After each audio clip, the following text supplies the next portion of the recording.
Welcome to Crown Academy. PGTRB கட்டாய தமிழ் மொழி தகுதி தேர்வு இலக்கணம் ரொம்ப அதிகமாக நமக்கு வினாக்கள் வருது அப்படிங்கிறதுனால அடிப்படையாக இலக்கணத்தை தெரிஞ்சுக்கலாம். இது எப்போவுமே மாறாத ஒன்று. ஒரு முறை நீங்கள் இலக்கணத்தை தெரிஞ்சு வச்சுக்கிட்டீங்க அப்படின்னா அது எப்போவுமே என்ன பண்ணும் அப்படின்னா மாறாது. அதை பயன்படுத்தி நிறைய வினாக்களுக்கு நம்ம பதிலளிக்க முடியும். அப்படிப்பட்ட அடிப்படை இலக்கணத்தை இது தெரிஞ்சிருக்கும். நமக்கு சின்ன வகுப்புல இருந்தே இலக்கண குறிப்பு அப்படின்னு ஒரு விஷயம் இருக்கும். இந்த இலக்கண குறிப்பு பயன்படுத்துறதுக்கு அதை பற்றி நாம் நல்லா தெரிஞ்சு வச்சுக்கிறதுக்கு நமக்கு இந்த மாதிரியான அடிப்படை இலக்கணங்கள் தேவை. அது ரெண்டு வகையாக பிரிக்கலாம். ஒன்று தொகைநிலை தொடர், இன்னொன்று தொகாநிலை தொடர் அப்படின்னு சொல்லிட்டு ரெண்டாக பிரிக்கலாம். இந்த தொகைநிலை தொடர் அப்படிங்கிறது இன்னைக்கு பார்ப்போம். தொகாநிலை தொடர் அப்படிங்கிறது அடுத்த வகுப்புல நம்ம பார்க்கலாம். இந்த தொகைநிலை தொடர் அப்படின்னா என்ன அப்படின்னா தொகை தொகை அப்படின்னு முடியும், வேற ஒன்றும் கிடையாதுங்க. தொகை தொகைன்னு முடியக்கூடியது. உங்களுக்கு தெரியும் இல்லையா, அந்த பண்பு தொகை, வினை தொகை, உண்மை தொகை, உண்மை தொகை, அன்மொழி தொகை, வேற்றுமை தொகை எல்லாம் சொல்றோம் இல்லைங்களா. இப்படி தொகை தொகைன்னு முடியக்கூடியது மொத்தம் 6 இருக்கு.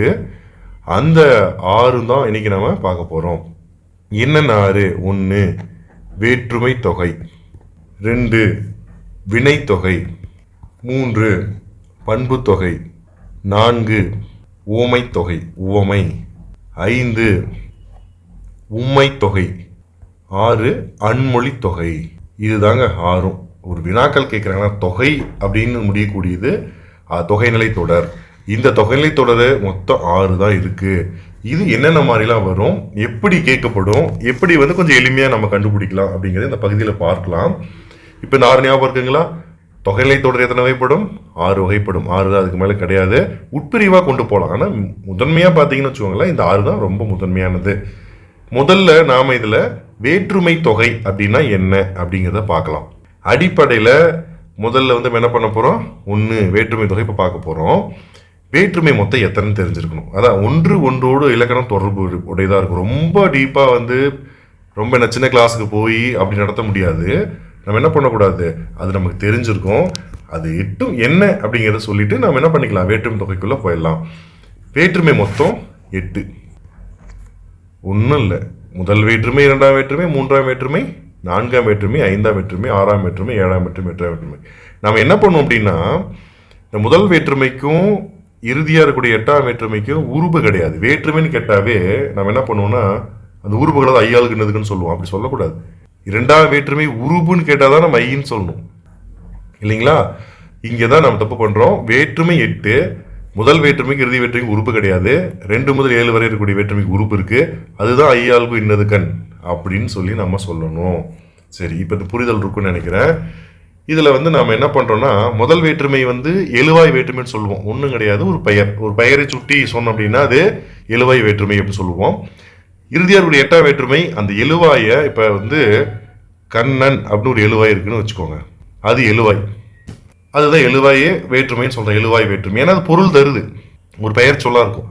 இதே பெயர் சொல்ல அழைத்தால், அழைக்கிறோம் அப்படின்னு வச்சுக்கோங்க. அழைத்தால் கூப்பிட்டோம் அப்படின்னா கண்ணா கூப்பிட்றோமா, அதுதாங்க விழி. விழித்தல்னா அழைத்தல்னு பொருள். அந்த தான் 8ஆம் வேற்றுமை. அப்போ இது தொடர்புடையது. அது பேரோட நிற்கும். அது எப்படி கூப்பிடுறோம், பக்கமாக இருந்தால் எப்படி கூப்பிடுறோம், தொலைவில் இருந்தால் எப்படி கூப்பிடுறோம் அப்படிங்கிறது தான் அந்த 8ஆம் வேற்றுமை. அதுக்கு பேர் தான் விழி. கூப்பிட்றதுக்கு பேர் தான் விழி. விழித்தல் அப்படின்னா அழைத்தல் அப்படின்னு பொருள். இப்போ மீதி வேற்றுமை எல்லாம் என்னதுங்க, ஐயாளுக்கு இன்னது கண். சரிங்களா. இதுக்கு ஆள் ஆண் ஒடு ஓடு அதெல்லாம் இருக்கும். நம்ம பார்ப்போம், பின்னாடி பார்ப்போம். 4ஆம் வேற்றுமை கூ. அப்புறம் ஒவ்வொரு வேற்றுமையும் சொல்லுறுப்பு இருக்கிறது. 6ஆம் வேற்றுமை அது, 7ஆம் வேற்றுமை கண். அவ்வளோதாங்க. சரி, இதில் நாம் ஒவ்வொரு வேற்றுமையும் எப்படி மறைந்து வரும் அப்படிங்கிறத பார்க்கலாம். இப்போ தொகை அப்படின்னு சொல்லிட்டு வச்சுக்கோங்களேன். தொகைன்னா என்னன்னா, தொகை அப்படின்னா தொகுத்து அப்படின்னு சொல்லலாம். பல விஷயத்துக்குள்ளுக்குன்னு அர்த்தம். அதனால தொகைனா மறைந்து அல்லது தொக்கி அப்படின்னு பொருள். மறைந்து அப்படி அல்லது தொக்கி. அப்போ ஏதோ ஒரு விஷயம் அதில் மறைஞ்சு வரும், தொக்கி வருது, ஏதோ தொக்கி நிற்குதுன்னு சொல்கிறாங்க இல்லைங்களா. அது மாதிரி தொக்கி நிற்றல், அதாவது தொகுத்து அதாவது தொக்கி நிற்றல். சரி, நாம் என்ன பண்ணோன்னா இந்த 6ஆம் வேற்றுமை உறுப்பு அது வெளிப்பட்டு நின்று மறைஞ்சு வந்துச்சு அப்படின்னா என்னதுங்க, அது 6ஆம் வேற்றுமை வெளிப்படையாக. எந்த வேற்றுமை வெளிப்படையாக வந்தால் வேற்றுமை விரிங்க.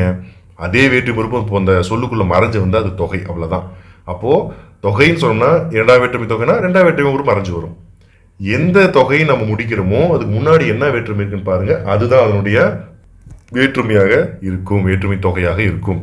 இப்போ உருபே தோன்றாம மறைந்து நின்று சொற்றொடர்ல பொருள் தருதுன்னு வச்சுக்கோங்க, அது வேற்றுமை தொகைநிலை தொடர்னு சொல்றோம். அது வேற்றுமை தொகைநிலை தொடர் அப்படின்னு நம்ம சொல்லுவோம்.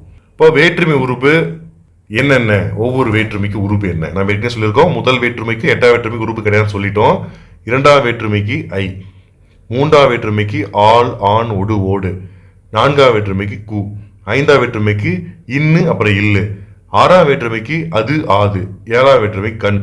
கிட்டத்தட்ட ஏழாம் வேற்றுமை இப்பெல்லாம் கண் உள் மேல் கீழ் இது எல்லாமே ஏழாம் வேற்றுமை சொல்றாங்க. பட் கண்ணு தான் வந்துங்க அடிப்படையா இருக்கக்கூடியது. இப்போ தொகை நம்மளுக்கு என்ன தெரியுதுங்க, ஏதோ ஒரு விஷயம் மறைஞ்சு வரும். என்ன மறைஞ்சு வரும், வேற்றுமை மறைஞ்சு வந்தா வேற்றுமை தொகை. வேற எது தொகைன்னு முடிஞ்சு அதுக்கு முன்னாடி என்ன இருக்குன்னு பாருங்க. ஓமை தொகைன்னா ஓம உறுப்பு மறைஞ்சு வரும், அவ்வளவுதான். அது மறைஞ்சிரும், கண்டுபிடிக்கணும். அது சொல்லி பார்த்தீங்கன்னா உங்களுக்கு தெரிஞ்சிடும். இப்போ ரெண்டாம் வேற்றுமை உருபு முதல் ஏழாம் வேற்றுமை உருபு வரை நமக்கு 6 வேற்றுமை தொகை தான் இருக்கும். நல்லா புரிஞ்சுக்கோங்க. வேற்றுமை தொகைன்னு பார்த்தா 6 தான் இருக்கும். முதல் வேற்றுமை தொகை எட்டாம் வேற்றுமை தொகையே இருக்கவே இருக்காது. நன்னூல் சொல்லுது, 2 முதலாம் இடையாறு உருபும் வெளிப்படல் இல்லது வேற்றுமை தொகையே. 2 முதல் 6, அதாவது பார்த்தீங்கன்னு வச்சுக்கோங்க, 2 முதல் 6ன்னா அப்படி என்னது 2 3 4 5 6 7, புரியுதுங்களா? அந்த 6ங்கிறது என்ன மீனிங் தெரியுங்களா? 2ஆம் வேற்றுமை, 3ஆம் வேற்றுமை உறுப்பு, 4ஆம் வேற்றுமை உறுப்பு, 5ஆம் வேற்றுமை உறுப்பு, 6ஆம் வேற்றுமை உறுப்பு, 7ஆம் வேற்றுமை உறுப்பு. இது எல்லாத்தையும் சேர்த்து பாருங்க, எண்ணி பாருங்க. இது 1 2 நின்னுங்க 6 வரும். இந்த 6 தான் தொகையாக வரும் சொல்லி நன்னூல் சொல்லுது.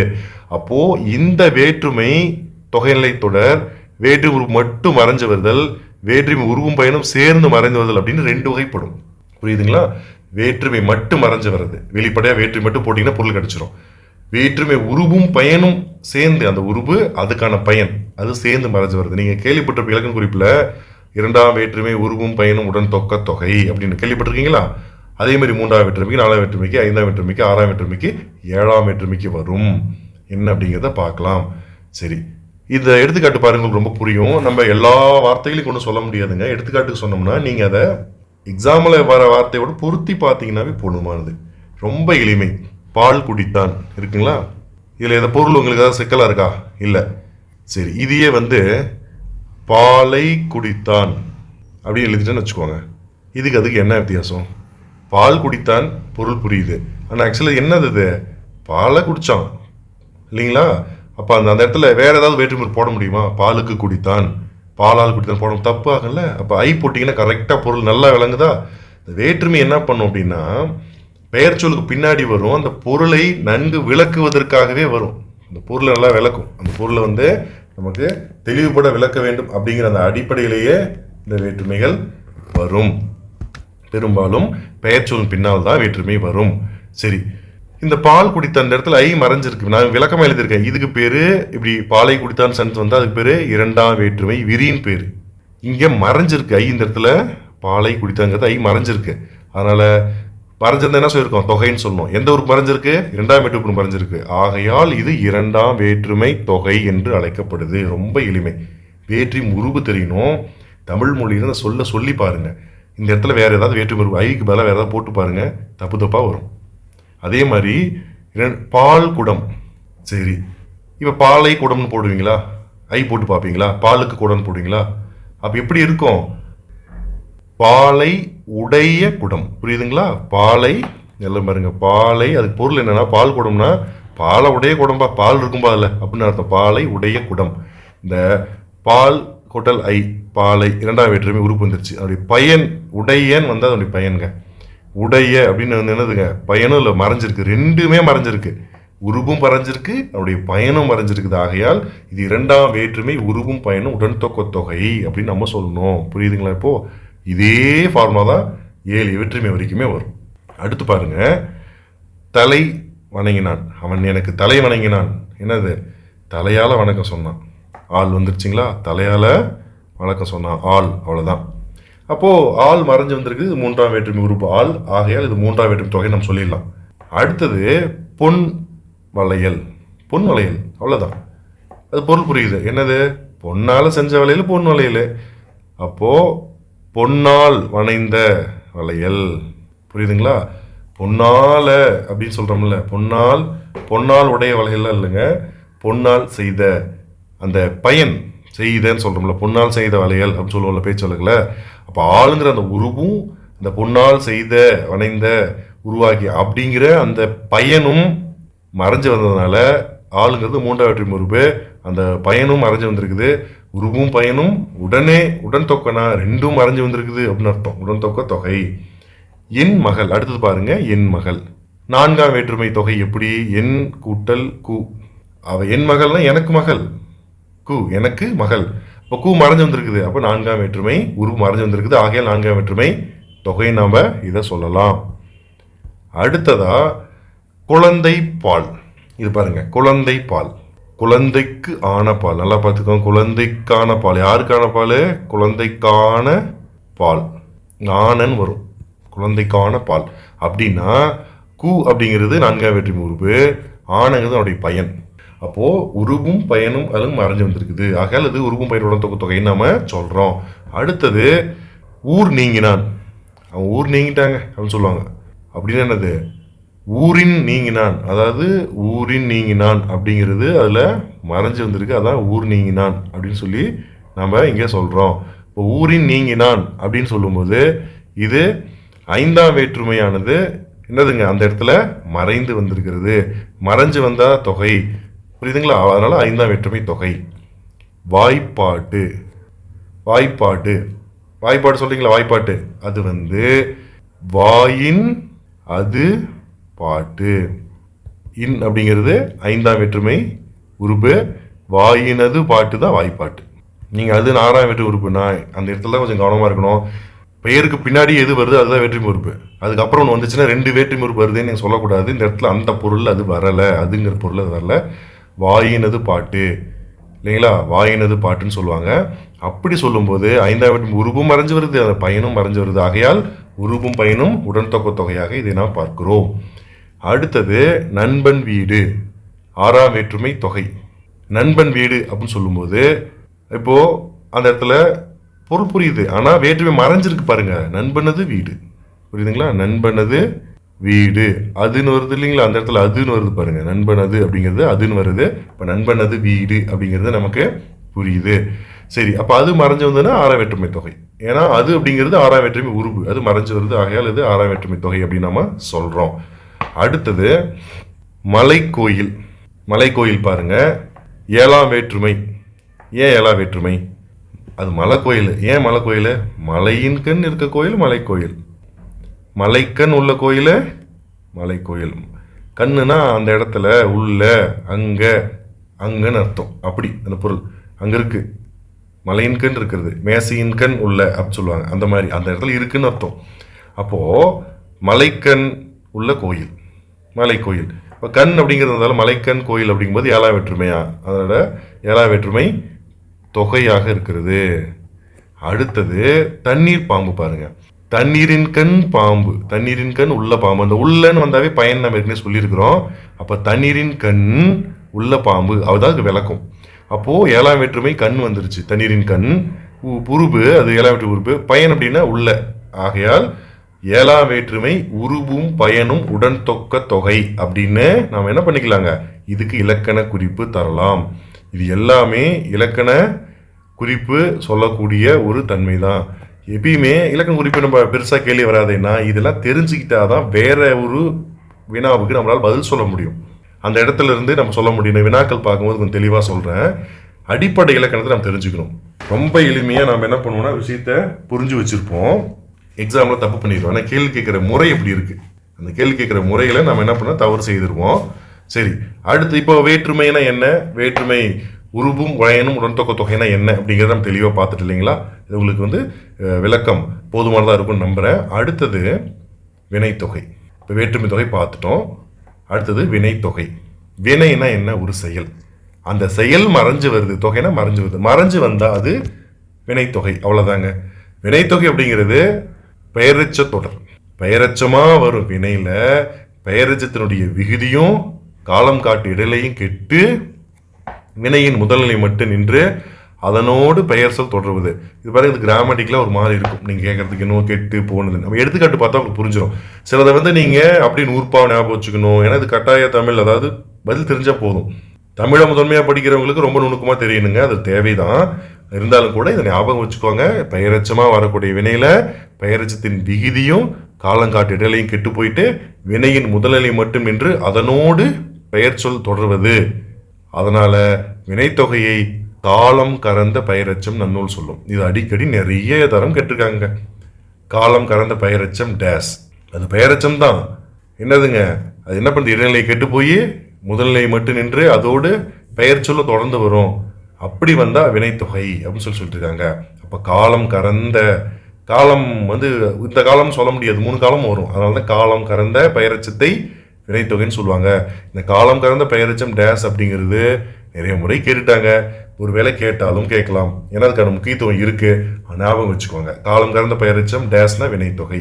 கறந்தனா மறைஞ்சு, நம்ம சொல்லுவாங்கல்ல காலம் வெளிப்பட்டு வருது மறைஞ்சு வருது அப்படின்னு, அது 3 காலம் வரும், மறைஞ்சு வரும். வீசு தென்றல் எடுத்துக்காட்டு பாருங்க, வீசு தென்றல். நீங்க என்ன பண்ணா கண்டுபிடிக்கிறது, வினைத்து கண்டுபிடிக்க நம்ம சொல்லி பார்க்க பழகணும் எந்த ஒரு வார்த்தையுமே.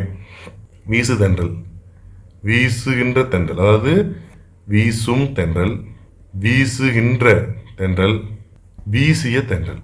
வீசும் எதிர்காலம், வீசுகின்ற நிகழ்காலம், வீசிய இறந்த காலம். அப்போ 3 காலத்துக்கு வருது பாருங்க. அது இல்லை ஏதாவது வீசு தென்றல காலம் கண்டுபிடிக்க முடியுமா? இந்த மாதிரி வார்த்தையை நீங்கள் இந்த மாதிரி வார்த்தை ஈஸியாக வினைத்து கண்டுபிடிச்சிடலாம். சொல்லி பாருங்க, 3 காலத்துக்கு அதுதான் சொல்ல முடியுமா? தெளிந்த வார்த்தையும் சொல்ல முடியாதுங்க. அந்த மாதிரி நீங்கள் சொல்லி பாருங்க, போதும், அதுவே போதும். நமக்கு தேவை வினைத்தொகைனா என்ன, எப்படி கண்டுபிடிச்சிடலாம், அவ்வளோதாங்க விஷயம். வீசு தென்றல், தொடுவானம், ஞாபகம் வச்சுக்கோங்க. தொடுவானம், தொட்டவானம், தொடுகின்ற வானம், தொடும் வானம். 3 காலத்துக்கு அந்த காலம் பொருந்தி வரும். இது ஒன்றுக்கு மட்டுமே பொருந்தி போறதா இருக்காது, 3 காலத்துக்கும் பொருந்தி வருவதாக அது இருக்கும்.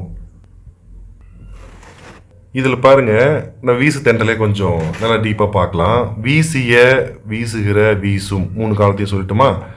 இது இந்த பெயரெச்சம், இது பெயரெச்சம். இந்த பெயரெச்சத்துடைய விகுதி, இந்த விகுதி காலம் கெட்டு வீசுதல் அப்படிங்கிற தொழிலின் முதன்மையான வீசு அப்படிங்கிற அந்த வேர்ச்சொல் வீசு அப்படிங்கிறத மட்டும் நின்று தென்றல் அப்படிங்கிற பெயரோடு இது என்ன ஆயிடுச்சு, வினைத்தொகையாக மாறி இருக்கிறது. நான் என்ன சொல்றேன்னா, இது புரிஞ்சுக்கிட்டீங்கன்னா புரிஞ்சுக்குவாங்க. இல்லைன்னா ஒரு வார்த்தையை எடுத்துட்டு அதுக்குன்னு எல்லா வார்த்தையும் நீங்கள் காலத்தை போட்டு சொல்லி பார்க்கக்கூடாது. இது ஒரு சிக்கல் இருக்குது. சிலதுக்கு தான் வரும், சிலதுக்கு வரலனாலும் நீங்கள் வர மாதிரி தப்பாகவே என்ன பண்ணுவோம், நம்ம சொல்லி பார்த்துட்டு இருக்கோம். அப்படி நம்ம சொல்லி பார்க்கக்கூடாது. லாஜிக்காகவே நீங்கள் ஒரு வார்த்தை எடுத்து 3 காலத்துக்கு சொல்லி பார்த்தீங்கன்னா அது சரியாக வரும். பொருள் என்னதுங்க, இடர்படாது. அப்படி வந்துச்சுன்னா அது வினைத்தொகை. சில வினைச்சொற்களின் வினை பகுதியான முதல் நிலை விகாரப்பட்டு, விகாரம்னா ஒன்றின் ஒன்றாக மாறுதல், விகாரப்பட்டும் வினைத்தொகை வரும். இப்போ வருபுணல் அப்படின்னு ஒரு வார்த்தை, வரும் புனல், வருகின்ற புனல், வந்த புனல், புரியுதுங்களா? 3 காலத்துக்கு சொல்லியிருக்கேன். இப்படி இந்த வா அப்படிங்கிற வினை பகுதி முதல் நிலையானது வா அப்படிங்கிறது என்ன ஆச்சுங்க, வ ரு அப்படின்னு அந்த நெடில் குறிலா மாறி அது கூட உகரம் சேர்ந்து ரு அப்படின்னு சொல்லி திரிந்திருக்கிறது, வரு அப்படின்னு திரிந்திருக்கிறது. இதனால அந்த வரு அப்படிங்கிறது புனல் அப்படிங்கிற பெயரோடு சேர்ந்து வருது. அதனால என்ன பண்றாங்க, இப்படியும் வரும். நான் தான் சொன்னேன் இல்லைங்களா, இப்படியும் வரும். நீங்கள் சொல்லி பார்த்தீங்கன்னா போதும். வரு புனல்லாம் என்ன பண்ணுவோம், 3 காலத்துக்கு பொருந்துற மாதிரியே நம்ம சொல்லி பார்ப்போம். ஏற்கனவே நம்ம சொன்னோம் இல்லைங்களா, காலம் கறந்த பெயரெச்சம் வினைத்தொகை. இந்த நூற்பாவையே மையப்படுத்தி நிறைய டிஆர்பியில் கேள்வி கேட்டிருக்கிறாங்க தமிழ் மேஜர்காரங்களுக்கு. ஸோ நாம் இதை தெரிஞ்சு வச்சுக்கிறது நல்லதுங்க. ஏன்னா கேட்கறதுக்கான வாய்ப்புகள் இருக்குது. வினைத்தொகையில் வேறு எதுவும் பெருசாக கேட்க முடியாது. நூற்பா கேட்கலாம், அல்லது வினைத்தொகையை பொறுத்துக்களை வச்சு ஏதாவது ஒரு வார்த்தையை அது என்ன இலக்கம் குறிப்புன்னு கண்டிப்பாக கேட்கறதுக்கு வாய்ப்பு இருக்குது. ஏன்னா நம்ம எல்லா தொகையும் பார்க்கும்போது குழப்பிக்குவோம். 6 தொகை சொன்னோம் இல்லைங்களா, அந்த 6 பார்க்கும்போது குழப்பிடுவோம். அதனால தான் அவங்களுக்கு அது தேவை. நீங்கள் தெளிவாக பார்த்துக்கோங்க. வேற்றுமை தொகை பார்த்துருக்கோம், அடுத்தது வினைத்தொகை பார்த்துட்டோம். அடுத்ததாக நான் பார்க்கக்கூடியது பண்பு தொகை. இது கொஞ்சம் முக்கியமானது, கொஞ்சம் பெருசும் கூட, கொஞ்சம் நுணுக்கமாக பார்த்துடலாம். பண்பு தொகைன்னா என்ன, அந்த பண்பு உருவு மறைஞ்சு வரும். ஆகிய அப்படின்னுங்கிற முக்கியமானது உறுப்பு, அந்த ஆகிய அப்படிங்கிற அந்த பண்பு உறுப்பு சொல்லி பார்க்குறேன், சொன்னா பாருங்க வரும். ஆகிய, இந்த ஆகிய உறுப்பு மறைந்து நிற்கும். பண்பு பெயரோடு பண்பி பெயர் தொடர்வதாகும். அந்த ஆகிய அப்படிங்கிறது பண்பு பெயரோடு தொடர்ந்து வருங்க, வேற ஒன்றும் இல்லை. பண்புனா என்ன, வண்ணம், வடிவம், அளவு, சுவை. இந்த 4 ஞாபகம் வச்சுக்கோங்க. வண்ணம், வடிவம், அளவு, சுவை. வண்ணம் உங்களுக்கு தெரியும், 7 வண்ணம் சொல்கிறேன். இப்போ நிறைய வண்ணங்கள் இருக்குது. அது எது வேணாலும் சரி. வடிவம் சின்னதாக இருக்குது, பெருசாக இருக்குது, முக்கோணமாக இருக்குது, சதுரமாக இருக்குது. வடிவம்.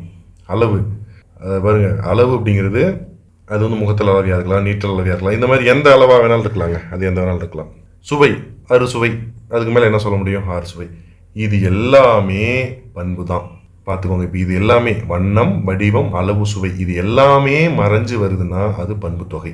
அந்த சொல்லில் மறைஞ்சு வந்தா அது ஆகிய அப்படிங்கிறது பண்புக்கும் அந்த பண்புக்கும் அந்த பண்பிற்கும் இருக்கக்கூடிய அந்த ஒற்றுமையை விளக்குவதாக வரக்கூடிய ஒரு இடைச்சொல் தான் ஆகிய. அந்த இடைச்சொல் தான் ஆகிய.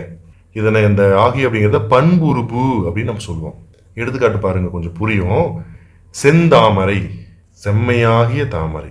பெரும்பாலும் என்ன சொல்லுவாங்கன்னா பிரிச்சு பாரு, மை விகுதி வரும், பண்பு தொகை அப்படிம்பாங்க. புரியுதுங்களா? பெரும்பான்மையா அது மை விகுதி வரும், பெரும்பாலும் அப்படித்தான் வரும். செம்மையா இருக்கிற தாமரை அப்படின்னு சொல்றாங்க இல்லைங்களா, அந்த செம்மை வண்ணத்தை குறிக்கிறோம். அப்போ வண்ணத்தை குறிச்சு வந்ததுனால இது வண்ண பண்பு தொகை. அடுத்தது வட்ட நிலா.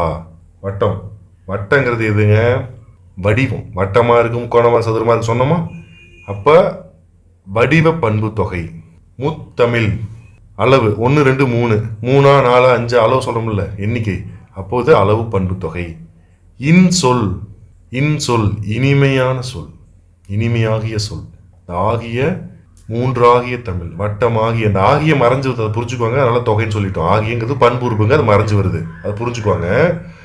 இனிமையாகிய சொல், அந்த சுவை, அது இனிமையா இருக்கு, கசப்பா இருக்குன்னு சொல்றோம் இல்லைங்களா, அந்த சுவையை குறிக்கிறதுனால இது சுவை பண்பு தொகை. அப்ப இந்த 4 அடிப்படையில் வருங்கிறது ஞாபகம் இருக்குங்களா? அந்த 4 அடிப்படையில தான் பண்பு தொகை வரும். சரி, இது விரியும் போது செம்மையாகிய தாமரை, வட்டமாகிய நிலா, மூன்றாகிய தமிழ், இனிமையாகிய சொல் அப்படின்னு விரியுங்கிறது நம்ம ஏற்கனவே சொல்லிட்டோம். இப்ப மேல சொன்ன எடுத்துக்காட்டுல செந்தாமரை அப்படிங்கிறது செம்மையாகிய தாமரை அப்படின்னு விரியத்தை பார்த்தோம் இல்லைங்களா. செம்மை அப்படிங்கிறது பண்பு. இப்போ ஆகி அப்படிங்கிறது பண்பு உறுப்பு, தாமரை அப்படிங்கிறது இதுல பண்பி. பாருங்க, செம்மை ஆகிய தாமரை அப்படிங்கிறதுல செம்மை பண்புங்க, ஆகியங்கிறது பண்புறுப்பு, அந்த தாமரைன்னு கடைசி வரதில்லை, அதுக்கு பேர் பண்பி. நல்லா பாருங்க, ஒரு சொல்ல கொடுத்துட்டு அதுல பண்பி எதுன்னு கேட்பாங்க, அந்த மாதிரிலாம் வினாக்கள் வரும். இப்படி ஒன்று கேள்விப்படவே இல்லை இந்த வார்த்தைன்னு நினைக்கக்கூடாது.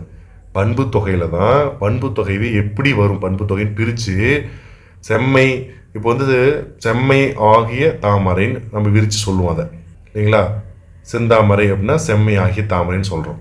அந்த செம்மைங்கிறது பண்பு, ஆகிய அப்படிங்கிறது பண்பு உறுப்பு, ஆகியங்கிறது பண்பு உறுப்பு, தாமரை அப்படிங்கிறது பண்பி, அதில் கடைசியாக வரக்கூடிய அந்த பெயர் சொல் தான் பண்பி. இதே மாதிரி எல்லா எடுத்துக்காட்டையும் நீங்கள் பொருத்தி பார்த்துக்குங்க. பண்பு தொகையில் இன்னொரு வகை இருக்குது, இரு பெயர் ஒட்டு பண்பு தொகைன்னு சொல்லுவாங்க. பண்பு தொகை அப்புறம் இரு பெயர் ஒட்டு பண்பு தொகை. இந்த இரு பெயர் ஒட்டு பண்பு தொகை அப்படின்னா என்ன, இந்த ஆகிய அப்படிங்கிற அந்த பண்புருவு மறைஞ்சி நிற்க பொது பெயரோடு சிறப்பு பெயரோ, சிறப்பு பெயரோட பொது பெயரோ ஒரு பொருள் குறித்து வருவது உண்ணா வரும். தலைவர் அப்துல் கலாம், பலா மரம். புரியுதுங்களா? இதில் தலைவர் சிறப்பு பெயர், அப்துல் கலாம் அதாவது பார்த்தீங்கன்னா அது அவருக்கான பெயர், அது அவர் யாரும் மாற்ற முடியாது. தலைவர் தான் அது சிறப்பு, தலைவர் அப்துல் கலாம். மரம் அப்படிங்கிறது எல்லா மரத்தையும் குறிக்கும், ஆனால் பலா மரங்கிறது பலா மரத்தான் குறிக்கும். மரம்ங்கிறது பொது பெயர், பலாங்கிறது சிறப்பு பெயர். இப்போ புரியுதுங்களா? இந்த மாதிரி 2 பெயர் ஒட்டி வரும், இரு பெயர் ஒட்டி வரும், ஆனால் பண்பு அந்த இடத்துல மறைஞ்சு வரும். ஆகியங்கிறது மறைஞ்சு வருங்க. புரியுதுங்களா? அதான் பண்பு உறுப்பு, பெரும்பாலும் அப்படி தான் வரும். அந்த உறுப்பு மறைஞ்சு வர்றதுனால என்ன பண்ணுவாங்க அப்படின்னா இரு பெயர் ஒட்டு பண்பு தொகை அப்படின்னு சொல்லுவாங்க. மல்லிகை பூ, சாரை பாம்பு, இதெல்லாம் சொல்லி பாருங்க. இரு பெயர் ஒட்டு, சிறப்பு பெயர் பொது பெயர் வருங்க, பண்புருவு மறைஞ்சு வரும், அவ்வளோதான். இது நீங்கள் நிறைய சொற்களை சொல்லி பார்க்கும்போது மட்டும்தான் இலக்கணத்தை நீங்கள் புரிஞ்சுக்க முடியும். மனப்பாடம் பண்ணாலும், மனப்பாடம் பண்ணுறது இலக்கணத்தில் வேஸ்ட்டு. ஒரு சொல்ல கொடுத்தா அதை எழுதி பார்த்து பிரிக்க பார்த்து தெரியணும், எப்படி அசைப்பிக்கிறோமோ அந்த மாதிரி சொல்லி பார்க்க தெரியணும். அதனுடைய தன்மை என்னங்கிறது புரிஞ்சுக்கிட்டாவே போதுமானது, தவிர மனப்பாடம் செய்வது என்பது தேவையில்லாத ஒன்று. இப்போ உங்களுக்கு பண்பு தொகை புரிஞ்சிருக்கும், இரு பெயர் ஒட்டு பண்பு தொகை அப்படின்னா என்ன அப்படிங்கிறதும் விளங்கியிருக்கும். முதல் தொடரில் தலைவர் அப்படிங்கிற சொல்லு பொது பெயர், அப்துல் கலாம் அப்படிங்கிற சிறப்பு பெயர். இதில் வந்து பொது பெயரோட சிறப்பு பெயர் தொடர்ந்து வந்ததுனால இரு பெயர் பண்பு தொகை. அப்போ பொது பெயர சிறப்பு பெயரும் ஒருவரையே குறித்து வருது, இருந்தாலும் கூட அது இரு பெயர் ஒட்டு பண்பு தொகை தான். பலாமரம் அதே மாதிரி தான். பலா அப்படிங்கிற ஒரு வகை மர வகையில் ஒன்று, அது சிறுபெயர். பலாங்க சிறுபெயர், மரம் அப்படிங்கிறது பொது பெயர், எல்லாத்துக்கும் பொது மரம். இந்த தொடர் சிறப்பு பெயரோடு புது பெயர் தொடர வந்த இரு பெயருட்டு பண்பு தொகையாகும். இப்போ ரெண்டுக்கும் விளக்கம் புரியுதுங்களா?